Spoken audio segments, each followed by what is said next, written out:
So this is Module 2, Lecture 2B, and our subject is the German Middle Ages. It's such a broad topic that I've broken the lecture into two parts. So Lecture 2B and Lecture 2C both belong together really and discuss the German Middle Ages.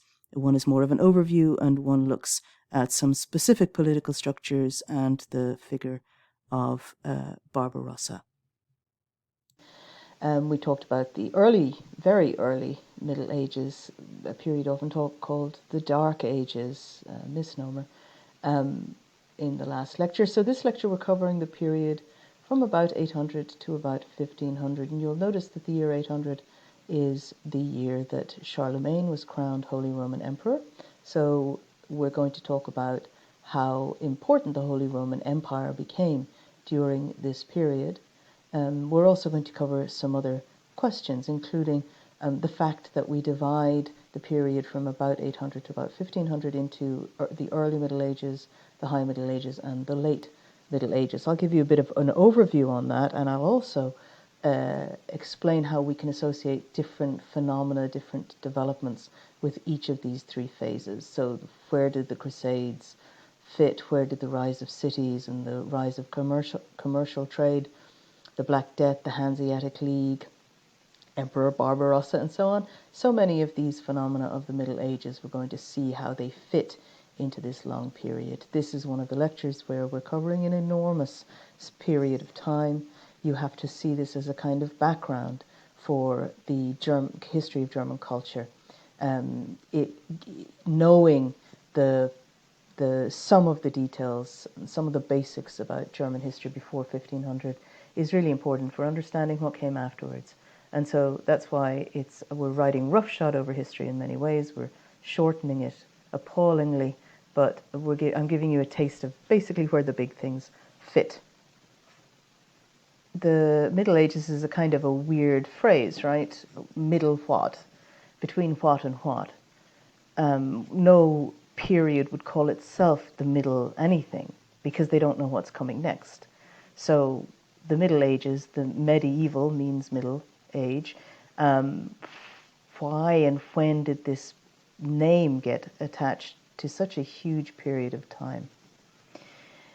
The basic answer to that question is that there's a notion that modernity, the real modern era, begins with the Renaissance around the year 1500.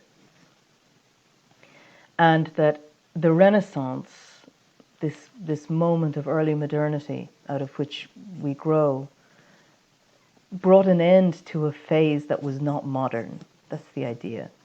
And that the Renaissance, too, was a rebirth, a renaissance, a rebirth of the great values and practices of classical antiquity. So antiquity is at one end, one kind of bookend of the Middle Ages. The ancient Greeks, the Roman Empire, eventually they fall. And then come the Middle Ages, and they're the Middle Ages because they're between antiquity and modernity. They're between the ancient world and the rebirth of the ancient world in the 16th century. So that's where that notion comes from. It's really a random name in many ways, and it misrepresents what is a much richer period than we can probably imagine. If we want to put dates on it, we're looking from the 6th century to the late 15th century, give or take.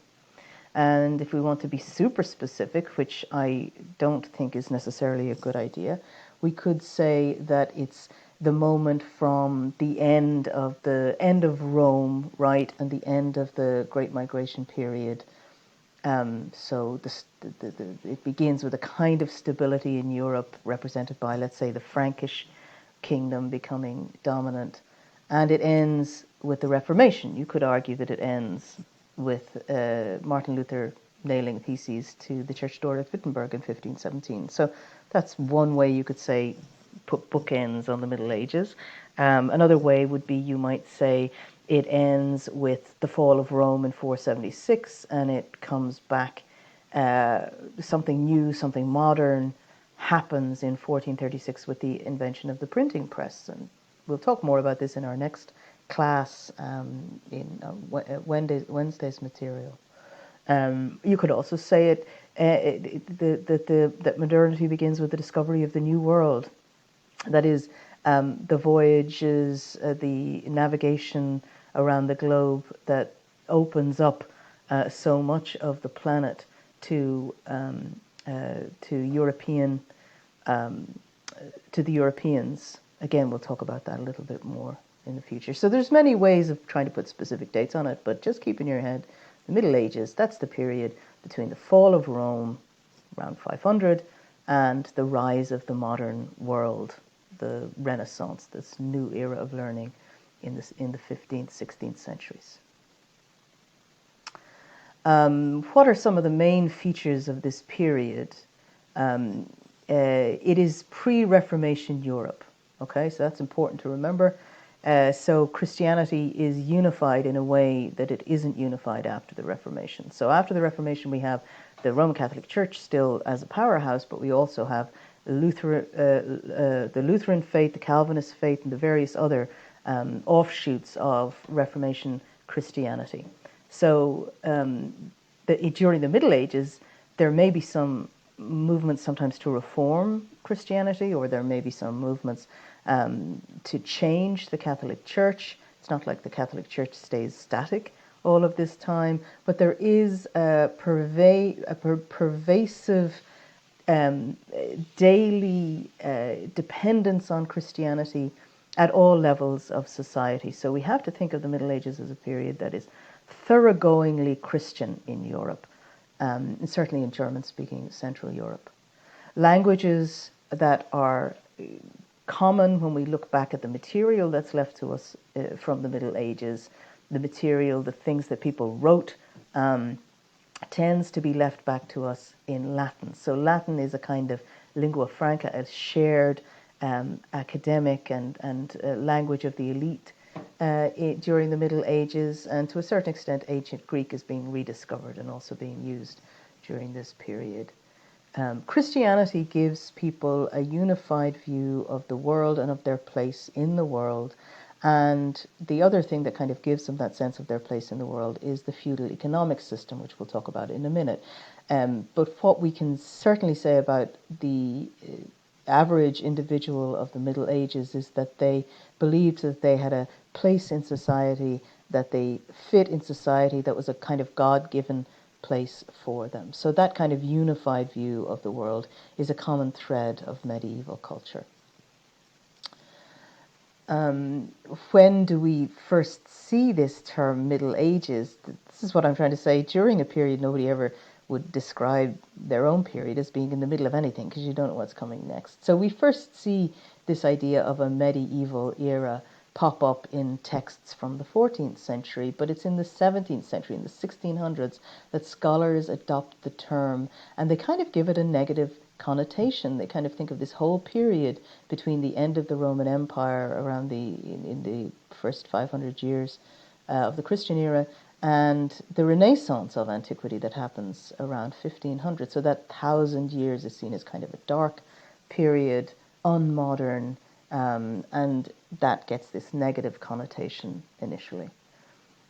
The negative connotation sort of goes away in the 19th century when Romantic poets and Romantic writers embrace the Middle Ages and begin to see the Middle Ages as a kind of a true, innocent, pure time. Again, it's a fantasy of what the Middle Ages might have been like, but there's at least a discourse. People start saying more positive things about this phrase, this label, this period label, Middle Ages. So it begins to sound like a positive term in the 19th century. Nowadays, of course, scholars, especially historians of the period, they emphasize that there's continuity between the Middle Ages and what came before and what followed. We don't really have these enormous ruptures and breaks. You know? It's certainly not seen anymore as a period of dark ages without progress. People talk instead about all of the kinds of technological and scholarly breakthroughs made during the period. This is especially true if you look at the Arab world at the time, where there were breakthroughs in mathematics and in optics and in many other fields that eventually make their way into Europe and become part of what is the Renaissance of the 15th and 16th centuries. So we this is a contested term, is what I'm trying to tell you. We might use it as a kind of common language that we have to talk about that period, but it's not exactly, it's not how the period described itself, first of all, and it's got a history. This phrase, medieval and Middle Ages, has a phrase that we need to be careful of. So I said to you that the Germans break the Middle Ages into three periods, and these are roughly the dates. So the early Middle Ages, we can think of that from the time that the Franks are becoming more powerful through the year 1000. The year 1000 is actually a random date. It just has 3 zeros in it. It's no different from any other year in many ways, but let's use it as a marker. Certainly the flourishing of the Middle Ages happens between the year 1000 and 1250. If we look at great medieval literature, famous medieval poetry, some of the greatest developments of the Middle Ages, the university, the city, etc., these things emerge in that period. And the late Middle Ages is a period where things are a little bit more trouble. We're heading in the direction of modernity, but we experience things like the Black Death.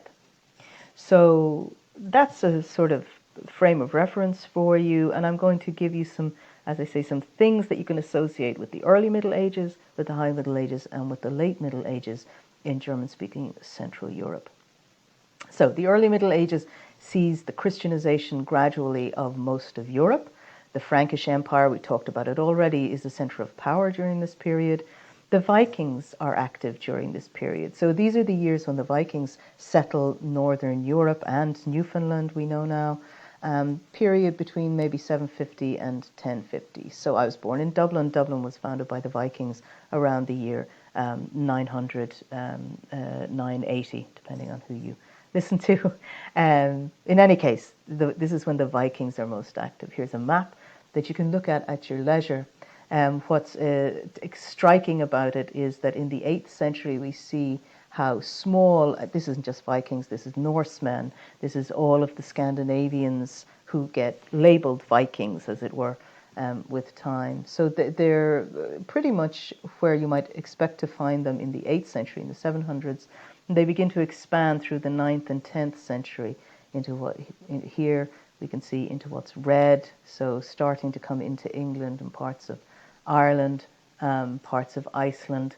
Then in the 10th century, even further going down the Volga, we have the Volga Vikings, as they're known, and over into Greenland and Vinland, North America.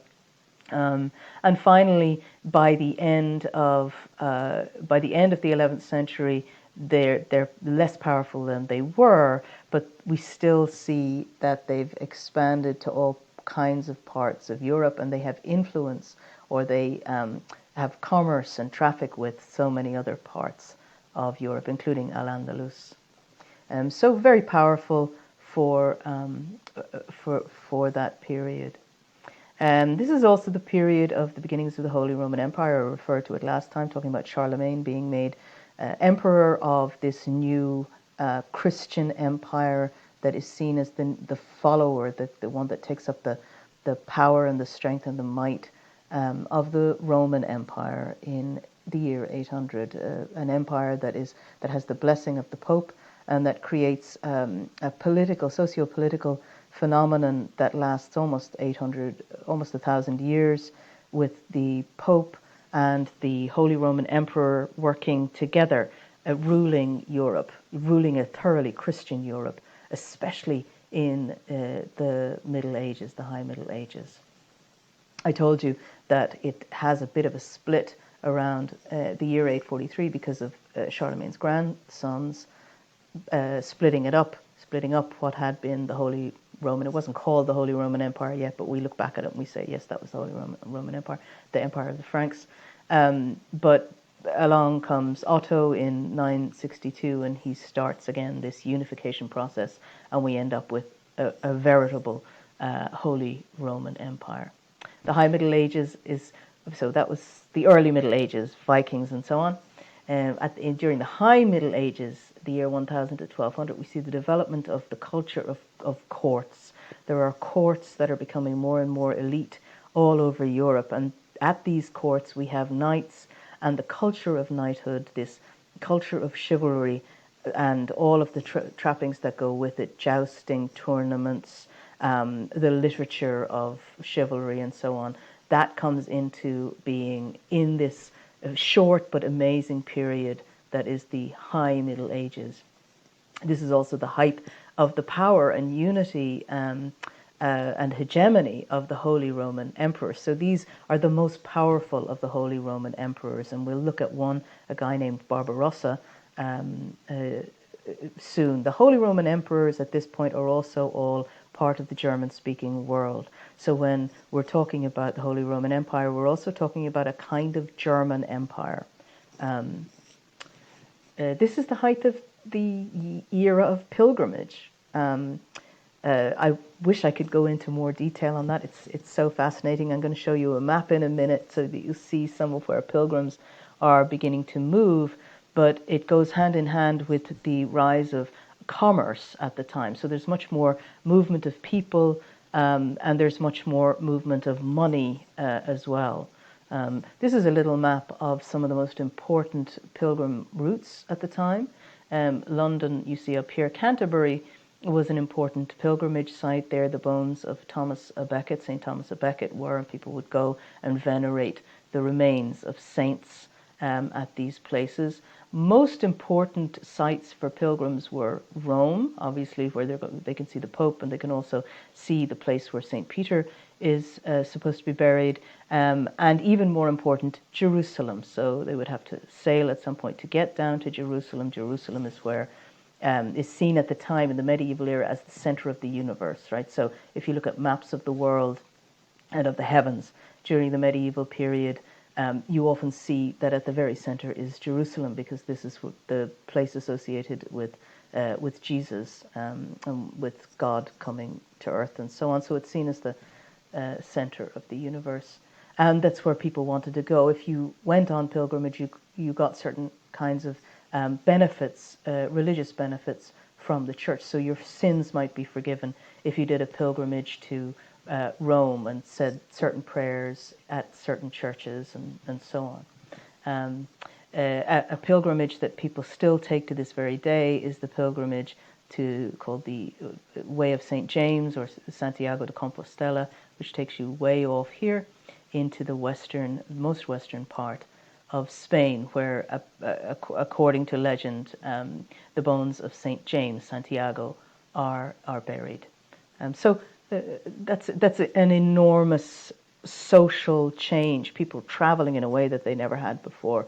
That's happening. People coming home with stories of foreign places. That it really opens up the world in a way that it hadn't been opened up to people before. And parallel to that, and they go hand in hand again, is that this is the period of the Crusades.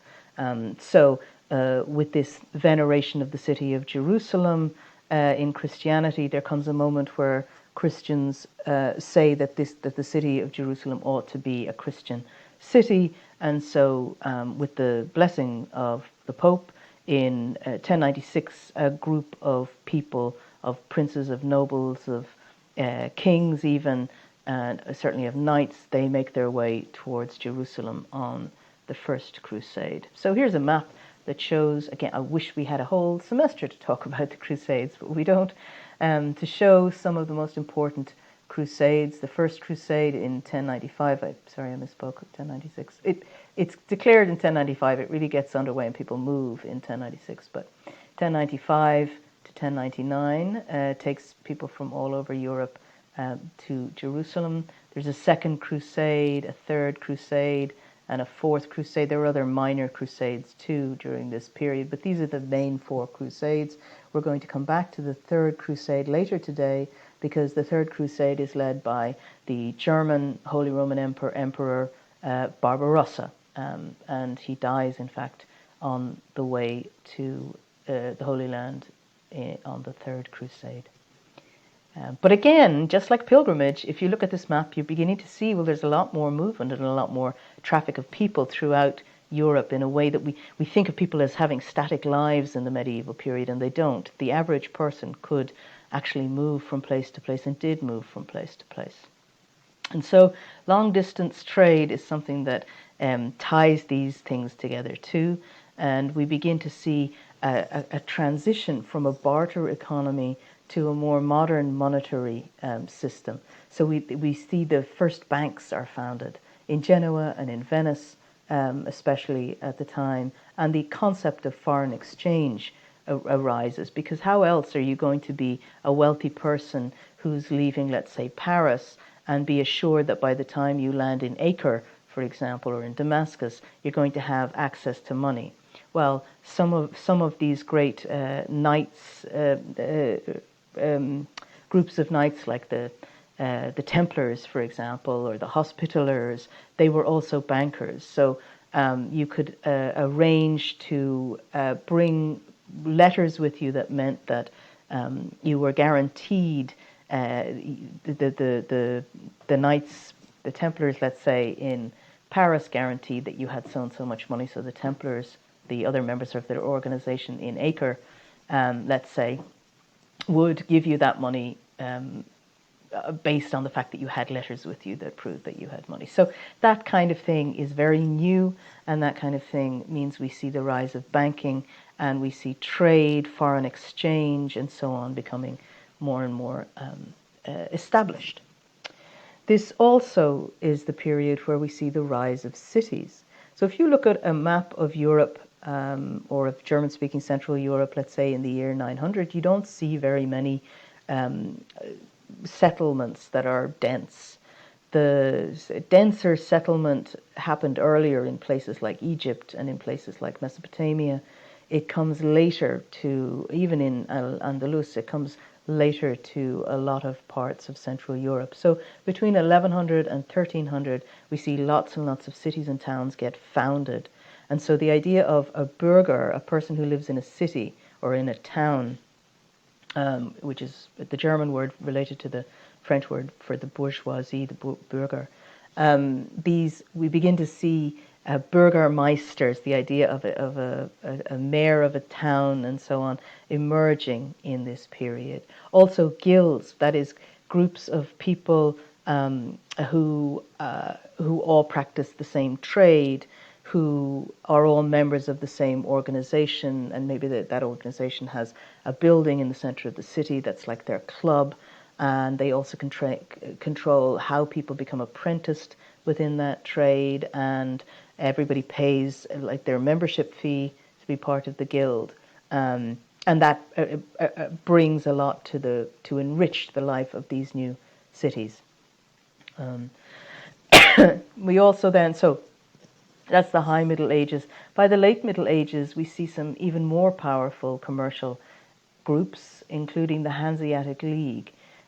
That gets established in 1267, and it's at its height by the 14th century. It's an alliance of merchants and of cities around the North Sea, Lübeck, Hamburg, Bremen, and so on. Even today, these cities often call themselves Hansestadt, Hansestadt Lübeck, Hansestadt Hamburg, Hansestadt Bremen, that the memory of being part of this league, they're very proud of it in these cities, because it's often seen as the first customs union, in a way, in Europe. So it's like a precursor of something like the European Union. Here's a map where you can see where these major Hanseatic cities were. London was part of the Hanseatic League, but mostly these were German cities. Danzig, which is Gdansk in modern Poland, and Hamburg, and so on. These were places that then also agreed. Sometimes it's well up a river, as you can see here. These were places that had an agreement about not necessarily paying customs as they imported and exported freely certain products like dried cod, salt, things that were essential to the economy of the era. It made these cities very rich as well, many people very rich in these cities. And so we don't think of it very often. You know, we think of commerce as a thing that explodes and makes a place really strong, as something that we associate maybe with America in the 19th century, something like that. But in fact, medieval commerce was really exploded, not just through the Hanseatic League, which is all of these blue lines here, but also through new routes that people could take, safer roads that people could take, and be willing to kind of trade, so that one finds amber from the Baltic down here in Spain, or one finds products from southern Italy up even in Britain. So trade is getting established. Of course, that also contributes to these things are all tied in together, right? Because you're going to have more cities if you have more trade. You're going to need more trade if you have more cities, and so the rise of towns has a lot to do with and goes hand in hand with the rise of medieval commerce. Something that you may never have thought about is universities. The first university was founded in Bologna in Italy in 1088. So that's kind of amazing when you think about it. We think of universities as things that have been around forever, and they haven't. They are a phenomenon of the High Middle Ages, the first few, but they bloom in the Late Middle Ages. So we begin to see in the Late Middle Ages universities popping up everywhere: Prague, Vienna, Heidelberg, Cologne. These are very, very old universities. Some of them older than Cambridge or Oxford or the places we think of as ancient, you know. Here's a map that shows you some of them. So we can see that Cambridge is founded, for example, in 1209, Dublin in 1312. But look at all of these German universities here: Erfurt, Würzburg, Bamberg, Rostock, Leipzig, and so on. These are very old universities that were founded in the late Middle Ages. This is a telling graph that correlates certain things. If we think about the rise of learning, or the amount of learning that is happening because of universities, we can see it here on this graph, where we can see the urbanization rate going up over the course of from 800 to the year 1000, 1200, 1400, and so on. As the urbanization rate goes up, we see the number of universities going up exponentially there. And instead of manuscripts being something that there's a flat number of them, right? There are never all that many manuscripts out there in the early Middle Ages. By the time we get to the High and then especially the Late Middle Ages, there's a huge rise in the numbers of manuscripts that are out there. Note that this stops here probably around 1500. They stopped this graph of manuscripts because by the time you get to around 1500, we've hit the period where the printing press, which is invented around here, the printing press has taken hold, and we no longer look at or buy or use or write manuscripts. Manuscripts means these are books written by hand because they had no other way to copy books. So, in other words, manuscripts go on the rise not because you have a rise of urban spaces, right? Because those things are not correlating, but it's the rise of universities that goes along with the rise of cities that then leads to the rise of people reading, people being able to use books and having them. The cathedral building of the era is very famous too. The Gothic style is the style that was really common. Here's a map where you see how many cathedrals were built, especially Gothic cathedrals were built during this period. Yes, there are more of them in France, and it's in France that the Gothic style is invented, but the Gothic style eventually gets associated really with Germany, right? Because the Goths, right? Because it's considered later on as a kind of barbaric style.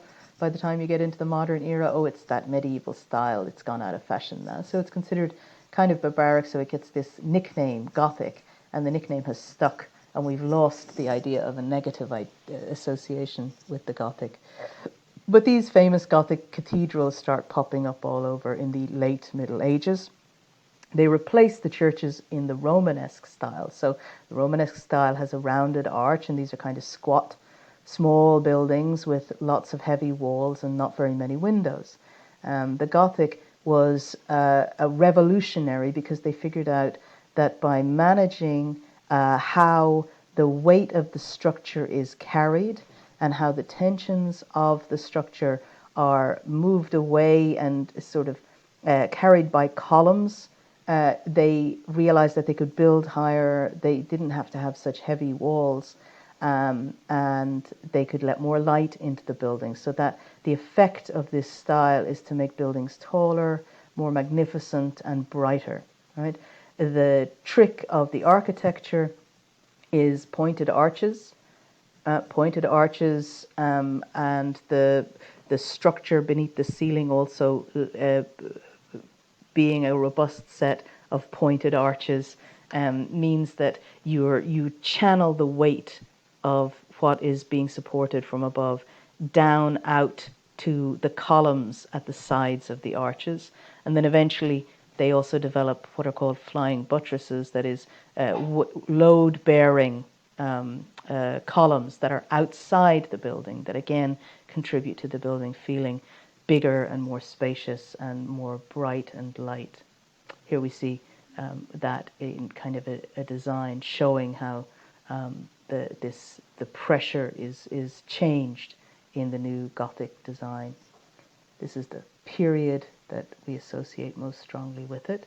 And this is what Gothic cathedrals look like. Again, I've said before, this is the period when Christianity was at its height, when people really were faithful and believed very deeply, and almost universally in Europe,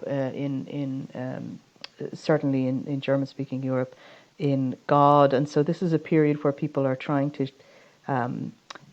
build. First of all, they do want pilgrims and so on to come and see these new places, but they also want the new places to be as magnificent and bright as possible. The late Middle Ages. Then we've seen that with the rise of university, the rise of commerce, the rise of cathedral building in Germany, but the big tragedy of this period is the population decrease that happens. So everything is on the rise, and then all of a sudden the plague hits, the Black Death, as it's called, in 1350, and the world changes forever. The European world changes forever. We see, for example, if we look at this table, we see how many people have died in this period. So here's an estimate of what the population in millions would have been in the year 500, the year 650, the year 1000, 1340, that's the decade of the Black Death, and 1450, 100 years later. So let's take a look here then at Germany and Scandinavia, where we go from having a population of about 4 million in the year 1000 to this enormous increase that we see around by the time 1340 hits, right? So we've seen nothing but a rise in population, a flourishing society over this 300-year period, and then it's decimated.